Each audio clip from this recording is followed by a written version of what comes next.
بسم اللہ الرحمن الرحیم۔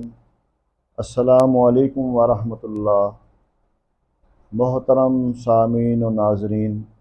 مجھے امید ہے آپ سب خیر و عافیت سے ہوں گے۔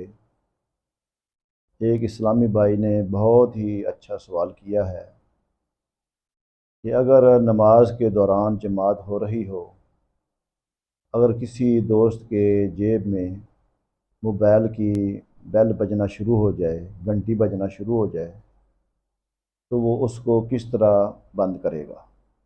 یہ بہت ہی اچھا سوال ہے۔ اس زمانے کے تقاضے کے مطابق سارے دوست توجہ سے سوال فرمانا اور دوسرے دوستوں کو اس کے متعلق آگاہ کرنا۔ سب سے پہلے جب بندہ اللہ کے گھر میں پہنچتا ہے، نماز میں جب داخل ہوتا ہے، تو نماز کے لیے خشوع و خضوع کا ہونا اس میں بہت زیادہ ضروری ہے، کیونکہ یہ بندے اور اس کے خالق کے درمیان ایک راز و نیاز کی گفتگو کا آغاز ہوتا ہے۔ تو اس میں اگر کوئی آواز وغیرہ خلل پڑ جائے تو نمازیوں کے خشوع و خضوع میں خلل واقع ہو جاتا ہے۔ تو اس کے لیے سب سے پہلی گزارش یہ ہے، کیونکہ ہر دوسرے آدمی کی جیب میں موبائل ہوتا ہے، تو جیسے ہی آپ مسجد میں داخل ہوں، دعا کر کے اللہم افتح لی ابواب رحمتک، اور پھر مسجد میں جا کر نیت کر لیں نویت سنت الاعتکاف، تو سب سے پہلے کام یہ کریں کہ اپنے موبائل کو بند کر لیں، یا آپ سائلنٹ پہ ضرور لگا لیں۔ اور بعض دوستوں کے موبائل میں جو ہے نا بیل، وہ گانے وغیرہ اور ساز وغیرہ ہوتے ہیں، جو کہ ویسے ہی حرام ہیں۔ نبی کریم صلی اللہ علیہ وآلہ وسلم نے اس سے منع فرمایا ہے، بلکہ ایک حدیث میں جس کا مفہوم یہ ہے، نبی کریم صلی اللہ علیہ وآلہ وسلم نے فرمایا کہ گانا دل میں اس طرح نفاق کو اگاتا ہے جس طرح پانی کھیتی کو اگاتا ہے۔ تو ایک اور روایت میں آپ صلی اللہ علیہ وآلہ وسلم نے فرمایا، جو گانا بجانے والیوں کو بلا کر گانا وغیرہ سنتا ہے،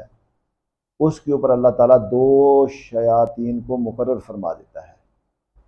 تو اس لیے گانا بجانا اور اس قسم کے ساز وغیرہ یہ تو ویسے ہی حرام ہے، اور پھر مسجد میں اللہ کے گھر میں ایسی ٹیون وغیرہ، ایسے گانے وغیرہ چلا دینا، تو یہ تو بالکل ہی ناجائز ہے۔ اس لیے سب سے پہلی گزارش یہ ہے کہ اپنے موبائل کو آپ بند کر لیں اور سائلنٹ پہ لگا لیں۔ اگر کوئی دوست سائلنٹ پہ لگانا یا اس کو بند کرنا بھول گیا، تو ادھر سے جماعت شروع ہو گئی، ادھر اس کی جیب میں سے وہ بیل بجنا شروع ہو گئی، اب اس کے لیے کیا حکم ہے، کس طرح وہ اپنی بیل کو بند کرے گا؟ اب علماء کرام فرماتے ہیں کہ وہ عمل قلیل سے نہ اپنے موبائل کی بیل کو بند کر لے۔ ایک ہوتا ہے عمل قلیل اور ایک ہوتا ہے عمل کثیر۔ عمل کثیر کی تعریف علماء کرام یہ بیان کرتے ہیں کہ کوئی باہر سے آنے والا اگر کوئی نماز ادا کر رہا ہے، تو اس کو دور سے دیکھ کر وہ یہ سمجھے نا کہ یہ نماز نہیں پڑھ رہا، تو یہ سمجھ لیں کہ وہ عمل کثیر کر رہا ہے، یعنی دونوں ہاتھوں کو چلا دینا، اس طرح چادر کے اوپر کبھی ادھر سے پکڑ رہا ہے، کبھی اپنی پگڑی کو درست کر رہا ہے، کبھی اس ہاتھ سے وہ خارج کر رہا ہے، تو اس طرح دونوں ہاتھوں کو چلا دینا، اس کو کہتے ہیں عمل کثیر۔ اور عمل قلیل یہ ہوتا ہے کہ اس طرح آپ کا ایک ہاتھ جو ہے وہ بندھا ہوا ہو، اور دوسرے ہاتھ کو آپ اس طرح جیب میں سے،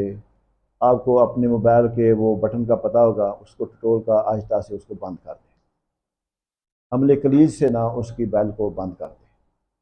اب اگر ایک دوست ہے، اس سے وہ بیل بند نہیں ہو رہی، اور باقی جو نمازی ہیں ان کی نماز میں خلل آ رہا ہے، ان کے خشوع و خضوع میں مطلب وہ ڈسٹرب ہو رہے ہیں، تو اب اس کے لیے یہ ہے، علماء کرام فرماتے ہیں کہ وہ اپنی نماز کو توڑ کر اپنے موبائل کی وہ بیل جو ہے نا وہ بند کرے، اور اس کے بعد پھر وہ اپنی نماز کو ادا کرے۔ تو محترم سامعین و ناظرین، بہت ہی اہم یہ مسئلہ ہے، آپ کی خدمت میں یہی گزارش ہے کہ اس ویڈیو کو زیادہ سے زیادہ دوستوں تک شیئر کریں، اور آپ کی طرف سے ہماری حوصلہ افزائی یہی ہے کہ آپ میرے چینل کو فالو کریں۔